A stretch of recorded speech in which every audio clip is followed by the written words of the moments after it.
और आइए पहली खबर की ओर आपको लिए चलते हैं। जनवरी में डोनाल्ड ट्रंप अमेरिकी राष्ट्रपति का कार्यभार ग्रहण कर लेंगे और उससे पहले ही अमेरिका और चीन के बीच व्यापारिक तकरार और बढ़ गई है। अमेरिकी वाणिज्य विभाग चीनी ड्रोन के पर कतरने पर विचार कर रहा है। इस प्रतिबंध के विचार के पीछे अमेरिका की सुरक्षा चिंताओं का हवाला दिया जा रहा है। ऐसे में माना जा रहा है कि आने वाले दिनों में दोनों देशों के बीच ट्रेड वॉर और बढ़ सकती है। ये रिपोर्ट देखिए। डोनाल्ड ट्रंप की वापसी के बाद से ही अमेरिका और चीन के बीच व्यापारिक तनातनी और बढ़ गई है। दरअसल ये टकराव नवनिर्वाचित राष्ट्रपति ट्रंप के उस बयान के बाद तेज हो गया जिसमें उन्होंने चीनी आयात पर 60% टैरिफ लगाने का विचार व्यक्त किया था। अब अमेरिकी वाणिज्य विभाग चीनी ड्रोन के पर कतरने पर विचार कर रहा है। चीनी ड्रोन पर प्रतिबंधों की घोषणा के पीछे अमेरिका की सुरक्षा चिंताओं का हवाला दिया गया है। अमेरिका में कमर्शियल ड्रोन का बड़ा हिस्सा चीन से आता है। विभाग ने संभावित नियमों पर आगामी 4 मार्च तक सार्वजनिक सुझाव मांगे हैं। इसमें कहा गया है कि चीन और रूस जैसे विरोधियों को ये उपकरण हेर फेर करने की क्षमता प्रदान कर सकते हैं, जिससे संवेदनशील डेटा के लीक होने की संभावना अधिक बढ़ जाती है। हालांकि 20 जनवरी को ट्रंप राष्ट्रपति का कार्यभार संभालेंगे और इस पर फैसला उनके प्रशासन को ही लेना होगा। इस बीच चीन ने कहा है कि अमेरिका के इस ऐलान पर सभी आवश्यक उपाय किए जाएंगे। 2022 में अमेरिका ने विश्व की सबसे बड़ी ड्रोन निर्माता चीनी कंपनी DJI को चीनी सैन्य कंपनी बताया था। कंपनी ने इन आरोपों को खारिज करते हुए रक्षा विभाग पर मुकदमा ठोकने की बात कही थी। वाशिंगटन ने पिछले साल भी चीनी ड्रोन पर नकेल कसने के लिए कई कदम उठाए थे। इससे पहले चीन ने 10 अमेरिकी कंपनियों को अविश्वसनीय संस्थाओं की सूची में डाल दिया है। इन कंपनियों में Lockheed Martin missiles and fire control, Lockheed Martin aeronautics और Lockheed Martin missile system integration lab शामिल हैं। ये कंपनियां चीन में आयात, निर्यात या नए निवेश नहीं कर पाएंगी। इनके वरिष्ठ प्रबंधकों को देश में आने की अनुमति भी नहीं होगी। आरोप है कि इन कंपनियों ने ताइवान को हथियार बेचे थे। दरअसल चीन ताइवान को अपना हिस्सा मानता है। कंपनियां चीन के कड़े विरोध के बावजूद हाल के वर्षों में ताइवान क्षेत्र में हथियारों की बिक्री में लगी हुई हैं। वाशिंगटन ताइवान को राजनयिक रूप से मान्यता नहीं देता है, लेकिन ये उसका रणनीतिक सहयोगी और सबसे बड़ा हथियार आपूर्ति करता है। पिछले दिसंबर में अमेरिकी राष्ट्रपति जो बाइडेन ने ताइवान को $571.3 मिलियन का रक्षा समर्थन देने में सहमति जताई थी। हर्षवर्धन पंत हमारे साथ जुड़ रहे हैं, विदेशी मामलों के जानकार हैं, उनसे हम बातचीत करेंगे। हर्षवर्धन जी, बहुत बहुत स्वागत है आपका हमारे इस कार्यक्रम में। सबसे पहला सवाल जो आपके सामने मैं रखना चाहता हूं वो यही है कि चीन के ड्रोन से अमेरिका इतना क्यों घबराया हुआ है? देखिए, इसके 2 कारण हैं। एक तो ड्रोन की जो तकनीक है वो अपने आप में इस समय बैटलफील्ड जो लैंडस्केप है वॉर फाइटिंग कैपेबिलिटीज हैं कंट्रीज की, उसको डिटर्मिन कर रही है। हमने जितने भी हाल के दौरान युद्ध देखे हैं उसमें ड्रोन की तकनीक बहुत एक महत्वपूर्ण भूमिका बैटलफील्ड पर निभा रही है। तो उसको देखते हुए स्वाभाविक है कि ड्रोन की तकनीक के बीच में अगर 2 बड़ी शक्तियां हैं उनमें आपस में तकरार होगी। लेकिन ये ड्रोन की तकनीक से बड़ा मुद्दा है जहां तक अमेरिका का सवाल है।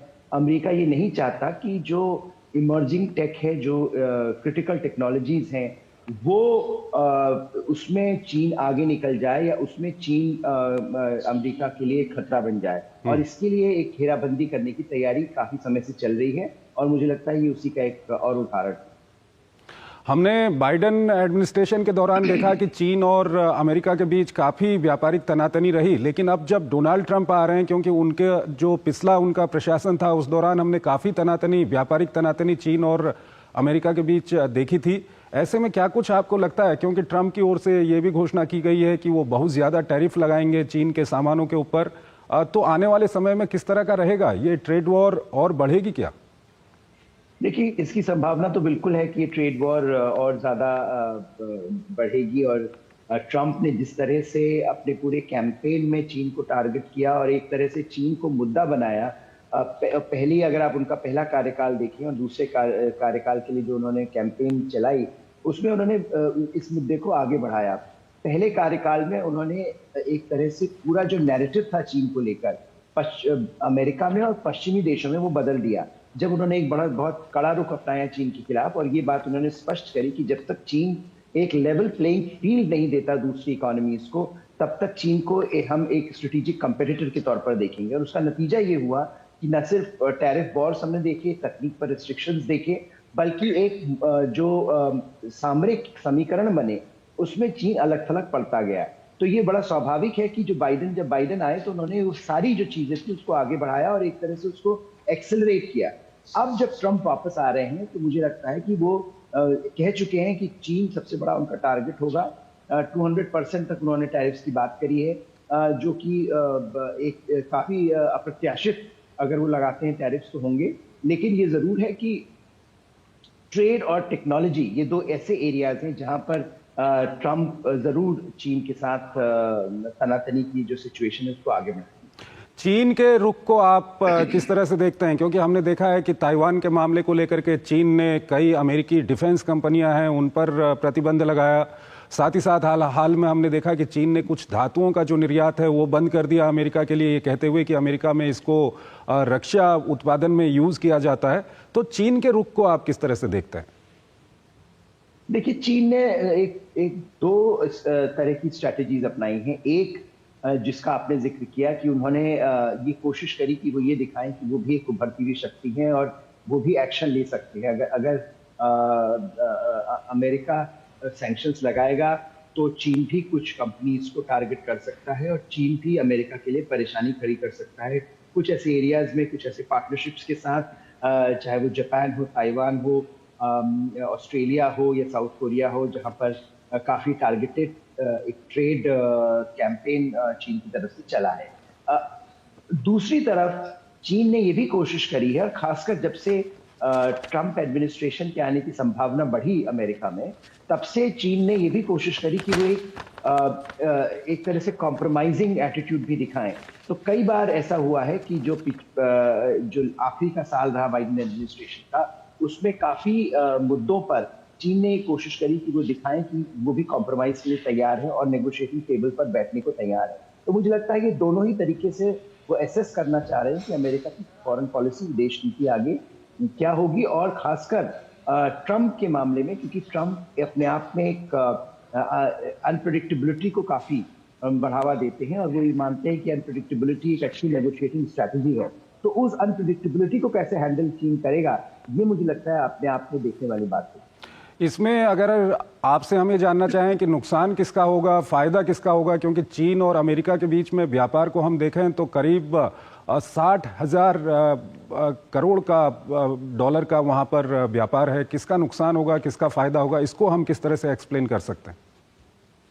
देखिए, इसमें दोनों ही पक्षों का नुकसान होगा, और खासकर जो अमेरिका है वहां पर, क्योंकि एक ये बात मानी जा रही थी काफी समय से कि जो अमेरिकन कंज्यूमर है वो, उसको इतनी आदत हो गई है चीन के प्रोडक्ट्स की जो सस्ते मिलते हैं कि वो अपने आप को एडजस्ट नहीं कर पाएगा। लेकिन मुझे लगता है जो एक काउंटर नैरेटिव उसका जो चल रहा है कि अगर चीन नहीं सप्लाई करता है कुछ प्रोडक्ट्स, तो क्या वहां पर अमेरिकन मैन्युफैक्चरिंग में ग्रोथ होगी? क्या अमेरिका अपने आप को वापस से एक मैन्युफैक्चरिंग पावर के तौर पर स्टैब्लिश कर पाएगा? ये मुझे लगता है जो एक्चुअल इसके कॉन्सिक्वेंस हैं वो तब पता लगेंगे जब अमेरिका अपनी जो मैन्युफैक्चरिंग कैपेसिटी को खो चुका है उसको वापस से गेन कर पाएगा। लेकिन शॉर्ट टर्म में दोनों को लॉसेस होंगे, और दोनों इस बात को मान रहे हैं कि दोनों को लॉसेस होंगे। खासकर अमेरिका और ट्रंप एडमिनिस्ट्रेशन ने ओपनली कहा है कि उनको इससे फर्क नहीं पड़ता कि शॉर्ट टर्म लॉसेस हो, क्योंकि लॉन्ग टर्म कॉन्सिक्वेंसेज अगर प्रेजेंट की पॉलिसी चलती रही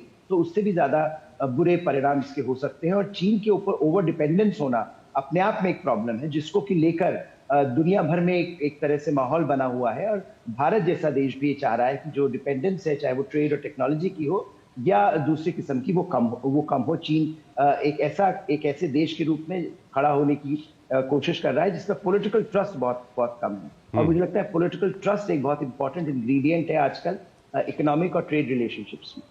और इससे अगर हम व्यापार से थोड़ा सा आगे बढ़े तो ताइवान का फैक्टर, अगर दोनों देशों के संबंधों को हम देखें, तो ताइवान का एक फैक्टर है जिसके कारण तनाव रहता है, और जब ट्रंप शासन में आ जाएंगे तो ये फैक्टर कितना असर डालेगा दोनों देशों के संबंधों में? हाँ, ये बड़ा इंटरेस्टिंग रहेगा देखना कि क्या ट्रंप सामरिक इश्यूज पर भी उतनी ही कड़े तरीके से आगे बढ़ेंगे जैसे कि बाइडेन बढ़े हैं।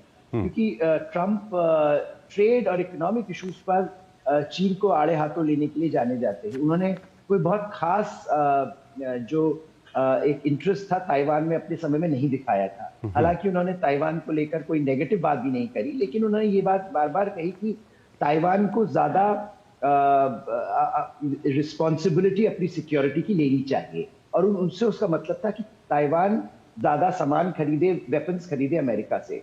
बाइडेन एडमिनिस्ट्रेशन ने पिछले 4 सालों में ताइवान को बहुत ज्यादा एड दी है, ताइवान को बहुत ज्यादा वेपन सिस्टम्स दिए हैं, ताइवान को क्रेडिबल पावर के तौर पर खड़ा करने की कोशिश करी है। ट्रंप क्या उसको आगे बढ़ाते हैं, ये देखने वाली बात होगी। और चीन इस बात को मान रहा है कि आगे आने वाला समय ताइवान स्ट्रेट्स में, चीन ये प्रोजेक्ट कर रहा है कि आगे आने वाला समय ताइवान स्ट्रेट्स में काफी खतरनाक हो सकता है, और इसके लिए चीन पूरी तैयारी कर रहा है। वो बार बार एक्सरसाइजेस करता है, बार बार दबाव बनाता है ताइवान के ऊपर कि देखो हम अगर हमारे साथ एक प्रोडक्टिव एंगेजमेंट नहीं रखोगे तो अमेरिका आपकी मदद के लिए नहीं आएगा। तो मुझे लगता है वो जो एक माहौल बना उससे ताइवान में भी चीन के खिलाफ एक नेगेटिव परसेप्शन और बढ़ गया, और चीन को इस समय जिस तरह की चीन की एक समय पॉपुलैरिटी ताइवान में हुआ करती थी, जबकि ट्रेडिंग और इकोनॉमिक पार्टनरशिप दोनों के बीच में एक सेंट्रल पैराडाइम थी, वो अब नहीं होकर एक नेगेटिव फोर्स के तौर पर मेजॉरिटी ऑफ द ताइवानीज जो है वो देखते हैं चीन को, जो चीन के लिए एक अच्छी खबर नहीं। हर्षवर्धन जी, आप हमारे साथ बने रहिए, एक और खबर है उस पर हम आपसे बातचीत करेंगे। यहाँ पर हमको एक छोटा सा ब्रेक लेना है, एक छोटा सा ब्रेक लेते हैं।